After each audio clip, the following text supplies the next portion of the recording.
네, 이상입니다. 그러면 저희 지금 아까 충분히 신문하셨습니다. 다른 분들께서요. 제가 주신문상 49항에 관련되는 반대신문과 나머지 그 녹음 파일과 관련되는 중요한 사실이 있기 때문에 네, 그럼 간략히 신문하십시오. 예. 증인 그 49항에 보니까 최순실이 재단기금을 1천억 규모까지 늘리는 사업을 기획하라고 지시한 것이지요 하니까 그렇다고 대답하셨죠? 네, 맞습니다. 예, 그런데 이 재단의 회의록 이사회의 결의에 의해 가지고 네. 재단 기업 1천억 규모 이렇게 결정한 것은 사실이죠. 회의록에. 회의록에 이사회에서 결정해서 예. 아니요, 저는 그러면 회의록에 기재된 거는 그럼 뭡니까? 1천억에 기재된. 그건 최순실 씨가 지시해서 그렇게 기재가 된 것 같습니다. 자, 그러면 네. 미르 재단과 K스포츠 재단이 네. 그 상당 부분의 기업들이 재산 출연을 협조하지 않아 가지고 네네. 774억 원에 그쳤는 것은 알고 있죠. 그건 저희 거는 288억만 기억하고 있습니다. 미르 건 그리고 모르겠습니다. 아니 그러니까 내 거는 K스포츠 미르 재단 다 합해 가지고 하는 얘기인데. 네네. 예. 그러고 증인은 그 태국에서 그 좀 고영태가 태국을 떠날 때 예. 인천공항에 직접 차를 타고 데리고 그 인천공항까지 갔습니까? 예, 제가 최순실 씨가 예, 그것만 묻습니다. 다른 걸 묻는 게 아니고. 예, 그거 전에 좀 설명을 드려야 될 거예요. 그래서 제가 이제 가게 된 거고요. 예, 최순실 씨가 그 인터넷 기사를 봅니다. JTBC에서 그 기사가 뭐였냐면 고영태 왈 최순실이 잘하는 건 대통령 연설문을 고치는 것밖에 없다. 그 내용이 나오고 나서 최순실이 저한테 전화가 옵니다. 고영태하고 연락되냐? 얘기를 무슨 일이 있냐? 그랬더니 얘가 지금 이래서 지금 나라가 뒤집힐 것 같다. 얘 빨리 찾아라. 찾아서 빨리 외국으로 보내라. 이런 말을 해요. 자, 그러면 증인께서 인천공항에 도착할 때도 직접 나갔죠. 네, 제가 나가서 데려왔습니다. 그런데 증인이 처음 검찰에 조사받은 날은 2016년 10월 25일인데 네, 맞습니다. 예. 조사받는 그 이틀 후에 인천공항에서 노승일을 고영태를 만났죠. 네, 고영태를 제가 검사님 방에서 직접 전화합니다. 자, 그거 하고 그다음 내 묻는데요. 네. 증인께서 네. 바로 그날 도착하는 그날 10월 27일 날 네. 오후에 네. 최순실이 하고 두 번에 걸쳐서 통화를 하면서 네. 녹음을 하셨죠. 정확히 아셔야 될 것 같은데요. 두 번은 부재중 수신이고요. 한 번은 제가 전화합니다. 그러면 네. 한번 네. 했죠. 네. 자, 이것을 USB에 담았죠. 녹음했는 것을. 녹음한 거를 제가 집에서 USB에 담았죠. 네. 자, 그때 녹음할 때 네. 고영태와 고영태의 형 네. 고영술이가 네. 함께 있는 상황에서 녹음을 하셨죠. 전화. 같은 장소에 같이 함께 있었는데요. 예, 그렇죠. 차가 세 대였거든요. 예. 고영술 차량, 고영태 차량, 예. 또 제가 갔던 차량. 자, 어쨌든 그리고 둘은 고영술의 차에서 앉아 있었고요. 예. 저는 밖에 따로 나와서 예, 통화했습니다. 하여간 그러면 그 부분에 있었는 건 확실하죠. 네, 그 부분이 네, 있었습니다. 좋습니다. 그러면 네. 증인이 이렇게 USB를 담아가지고 네. 더민주당의 과거의 원내 대표를 지냈던 박영선 의원한테 이 USB를 건넸죠. 네, 제가 건네드렸습니다. 그러면 네. 언제 어디서 이 USB를 박영선 의원에게 전달했습니까?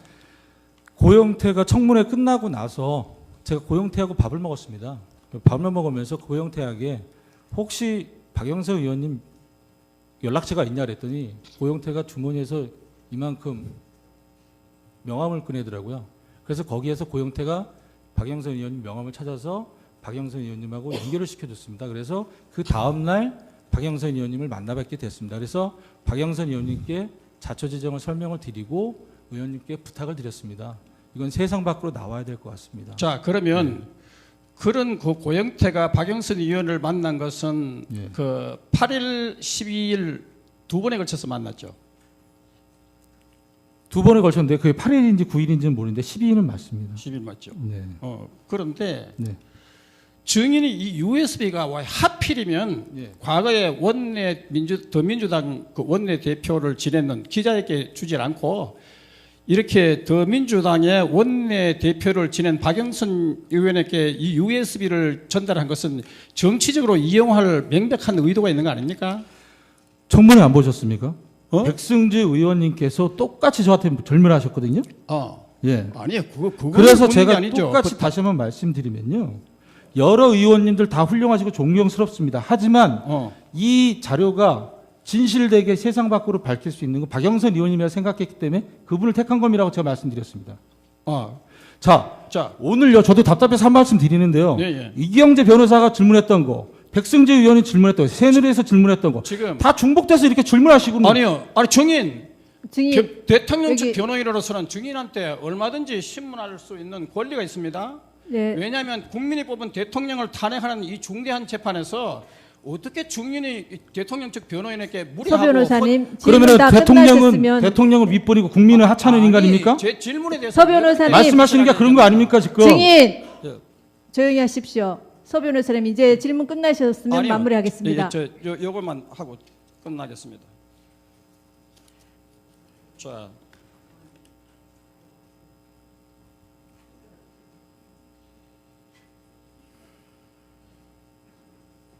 그리고 증인이 또 이렇게 7회 진술조서에 이렇게 얘기했더라고요.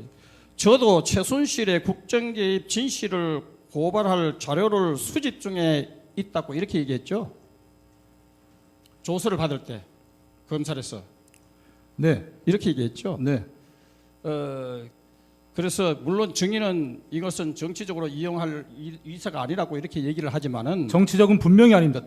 그런데 네. 왜 우리가 생각할 때는 네. 왜 더민주당 원내 대표를 지는 정치적 영향력이 큰 사람한테 이 피청구인 USB를 쪽에서는 서 그렇게 변호사님 그 생각합니다. 질문 아까 하셨지 피청구인만 그렇게 않습니까? 생각하시는 것 같고요. 국민 대다수는 그렇게 생각하지 않습니다. 그리고 고영태가요 국정청문회 나와가지고 그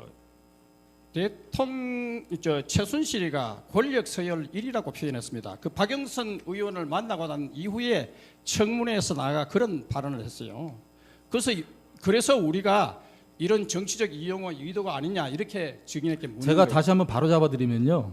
고영태는 청문회 이전에 박영선 의원을 만난 적이 없습니다. 그렇게 유도신문 하실 거면요. 아니요. 8일 그 날 이쯤에서 12일 날 그만하시죠. 8일 날 12일 날 만난 게 분명합니다. 서 청문회 언제 변호사님 나갔습니까? 이제 그만 신문하시는 걸로 예. 하시죠. 마무리하시죠. 다시 한번 확인해 보세요. 다시 한번. 증인도 이게 흥분을 가라앉히시고 이 질문에만 답변하십시오.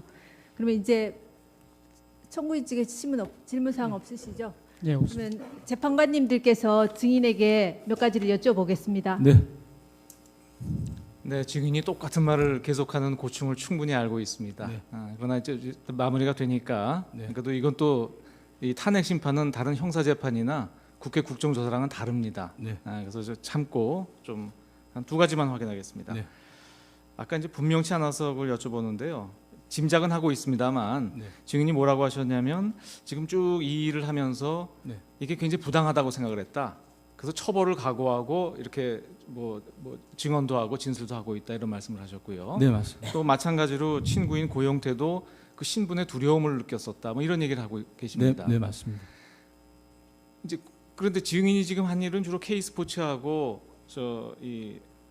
더 블루K 그 관련된 업무를 하신 건데 네. 구체적으로 어떤 부분이 이게 부당하다. 이건 문제가 있다. 느낀 부분이 간단히 말씀하시면 어떤 부분입니까? 그 제가 간단히 말씀드리겠습니다. 2014년 2월 달에 만나서 사단법인을 만들자 그러고요.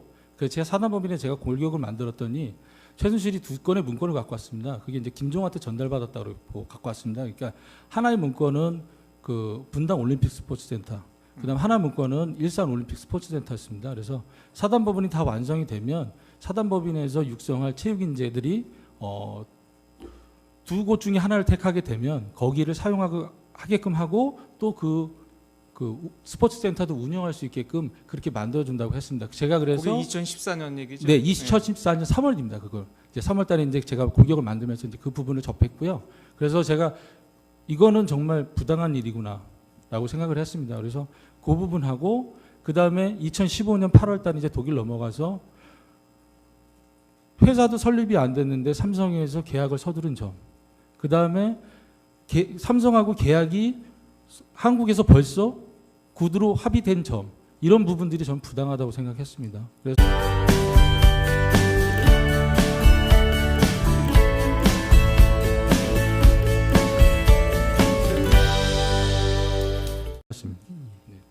이상입니다. 그러면 저희 지금 아까 충분히 신문하셨습니다. 다른 분들께서요. 저 주신문상 49항에 관련되는 반대신문과 나머지 그 녹음 파일과 관련되는 중요한 사실이 있기 때문에 네, 그럼 간략히 신문하십시오. 예.